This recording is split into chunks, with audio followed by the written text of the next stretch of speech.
বলছি আমরা শান্তিপূর্ণভাবে আমাদের দাবি সিএমএসের কাছে জানাবো। আমরা সেই কর্মসূচি নিয়েছিলাম, হসপিটাল কর্তৃপক্ষ এই গেট এবং এই গেট বন্ধ করে রেখেছেন, আমরা ঢুকতে পারছি না। সে কারণেই আমরা এখানে দাঁড়িয়ে রয়েছি। প্লিজ আমরা সিএমএসের কাছে যাই, তাহলে আমাদের এগারো দিচ্ছে, নাহলে আমরা কোথায় এতজন আসা দাঁড়াবো এই মেন রোডের উপরে? সবাই বসে পড়তে হবে, সেটা করার কিছু নেই। একদিক থেকে দাবি মানছে না, কোনো বেতন নেই, ভাবে ভাবে বেতন, তারপরে এত মানছে না, এত কাজের চাপ, আমরা বেতন করলে বেতন খোলা হচ্ছে না। সাধারণ মানুষকে আমরা আবেদন করছি, আমরা দুঃখিত। আপনারা জানেন এই আশা কর্মীরা এই সমস্ত গ্রাসরুট লেভেলের স্বাস্থ্য পরিষেবাটা দিয়ে থাকেন, এদের মান্থলি বেতন রেগুলার দেওয়া হয় না।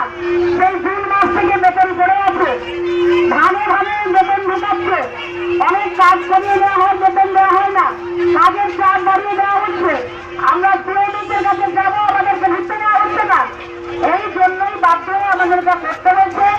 আপনাদের কাছে আবেদন, আপনারা আন্দোলনের সাথে একটু সহযোগিতা করুন।